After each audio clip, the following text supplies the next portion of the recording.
नमस्कार दोस्तों, आप सबको इंडिपेंडेंस डे का बहुत बहुत शुभकामना के साथ आज का वीडियो शुरू करता हूं। तो दोस्तों बता दूं, इंडियन आर्म फोर्सेस का काम है भारत और भारतीयों का पूरी तरीके से सुरक्षा देना उनका पहली जिम्मेदारी है। और उस जिम्मेदारी को पूरी करने के लिए उनको रात दिन तक मेहनत करना होती है। इंडियन आर्म फोर्सेस के अंदर कई सर्विस ब्रांच बना हुआ है, मतलब भारतीय सशस्त्र बल के अंदर कुछ सेवा देने के लिए शाखाएं बना हुआ है। और उसी शाखा में नंबर 1 पर इंडियन आर्मी आती है, नंबर 2 पर इंडियन नेवी आती है और नंबर 3 पर इंडियन एयर फोर्स आती है। तो दोस्तों बता दूं, इंडियन आर्म फोर्सेस का हेड क्वार्टर कहां पर अवस्थित है। तो दोस्तों बता देता हूं, ये न्यू दिल्ली के अंदर मौजूद है। और न्यू दिल्ली का जो आप न्यू पार्लियामेंट देख रहे हो, ये वाले तस्वीर में आप साफ साफ देख सकते हो। दोस्तों बता दूं, ये south block ministry of defence new Delhi के अंदर अवस्थित है। तो दोस्तों बता दूं, इंडियन आर्म फोर्सेस का लीडरशिप कौन करती है, मतलब इनका प्रतिनिधित्व कौन करती है। तो दोस्तों बता दूं, इंडियन आर्म फोर्स मतलब भारतीय सशस्त्र बल का प्रतिनिधित्व कौन करती है। इनका जो प्रतिनिधित्व करती है वो सबसे पहले राष्ट्रपति करती है, जो सुप्रीम कमांडर होती है। उन्हीं के ऊपर भारतीयों का जिम्मेदारी रहती है। भारत का जो अभी राष्ट्रपति है वो द्रौपदी मुर्मू है। तो दोस्तों बता देता हूं, पहले तो chief of defence staff general Anil Chauhan के द्वारा किसी भी काम करना हो, किसी भी बड़ा एक्शन लेना हो, तो सबसे पहले ministry of defence Rajnath Singh के पास जाते हैं। और उसके बाद वो क्या करती है, वो प्राइम मिनिस्टर श्री नरेंद्र मोदी के पास भेज दी है या फिर राष्ट्रपति के पास भेज दी है। और उसी ने पूरी कमांड निर्देशी का पालन करना हो या फिर कुछ भी निर्देश देना हो, वही काम करती है।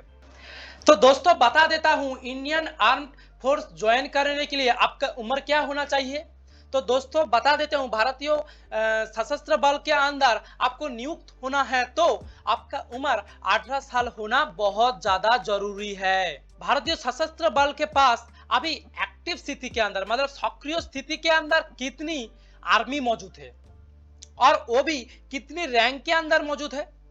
तो दोस्तों बता देता हूं, वर्ल्ड की नंबर 2 रैंक पर अवस्थित करती है भारत की एक्टिव सेना। दोस्तों बता देता हूं, भारत की जो एक्टिव सेना है वो 14,55,550 आर्मी मौजूद है। लेकिन रिजर्व में कितनी रखे गए हैं।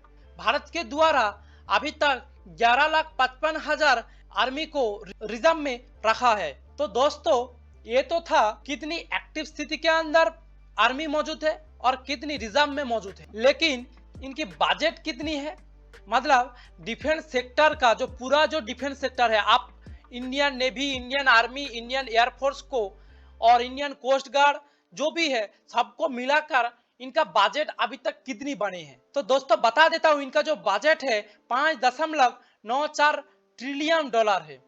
तो दोस्तों आप अंदाजा लगा सकते हो कितना ज्यादा भारत की डिफेंस सेक्टर में इन्वेस्ट किया गया है। लेकिन 2023 से लेकर 2026 तक इनका बजट कितनी है, ये भी जानना बहुत ज्यादा जरूरी है। तो ये भी आप जान लो। दोस्तों बता देता हूं, भारत की अभी जो 2023 से लेकर 2026 तक जो बजट सेंक्शन किया गया है वो 74 बिलियन यूएस डॉलर है। तो दोस्तों बता देता हूं, भारत की जो इकोनॉमी या फिर जो जीडीपी है, उनका हिस्सेदारी डिफेंस सेक्टर के अंदर 2% हिस्सेदारी करती है। तो दोस्तों बता देता हूं, भारतीय सशस्त्र बल का कितनी शाखाएं हैं हमने तो वो जान लिया है, लेकिन उनमें से कितनी एक्टिव स्थिति के अंदर आर्मी मौजूद है और कितनी रिजर्व में मौजूद है वो हम जानने का प्रयास करेंगे। तो दोस्तों सबसे पहले तो हम इंडियन आर्मी की बात करेंगे, क्योंकि इंडियन आर्मी का जरूरत ज्यादा से ज्यादा है। तो दोस्तों बता देता हूं, इंडियन आर्मी का जो एक्टिव स्थिति के अंदर सेना मौजूद है वो 12,37,700 के करीब एक्टिव स्थिति के अंदर आर्मी मौजूद है। तो वहीं पर रिजर्व में कितनी है ना, 9,60,000 आर्मी मौजूद है। तो पहले तो हमने इंडियन आर्मी के बारे में जाना, लेकिन इंडियन नेवी ऑफिसर काम करती है, नेवी की क्रू काम करती है। दोस्तों उसकी बात करूं तो इंडियन नेवी की एक्टिव जो आर्मी है वो 67,228 आर्मी मौजूद है। तो वहीं पर रिजर्व में कितनी है, 55,000 है। तो इसी के साथ इंडियन एयरफोर्स की बात करेंगे। इंडियन एयरफोर्स के अंदर एक्टिव स्थिति के अंदर जो आर्मी मौजूद है वो 1,39,576 के करीब आर्मी मौजूद है। और रिजर्व में कितनी रखी गई है ना, रिजर्व में 1,40,000 से भी ज्यादा आर्मी को इसमें रिजर्व में रखा गया है।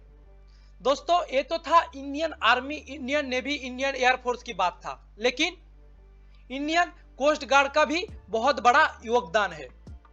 तो दोस्तों बता देता हूं, इंडियन कोस्ट गार्ड का काम है भारत की जो समुद्री तटरेखा है उनका सुरक्षा देना, इनका काम होती है। मतलब किसी की जहाज में कोई प्रॉब्लम आ गया हो या फिर किसी जहाज डूबने वाला हो, उसका सहयोगिता करने के लिए इंडियन कोस्ट गार्ड बनाया गया है। इंडियन कोस्ट गार्ड के अंदर एक्टिव स्थिति मतलब सक्रिय के अंदर जो आर्मी मौजूद है वो 11,000 है।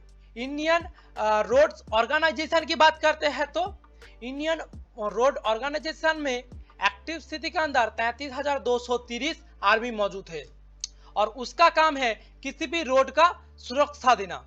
ये जो 5 शाखाएं है, मतलब ये जो 5 सेक्टर है, मतलब इसका किसके अधीन काम करती है, तो दोस्तों बता देता हूं, एक गृह मंत्रालय के अधीन काम करती है। दोस्तों बता देता हूं, आपने तो पहले इन सब आंकड़े को तो देख लिया है, लेकिन टोटल करते हो तो उसमें कितनी आती है।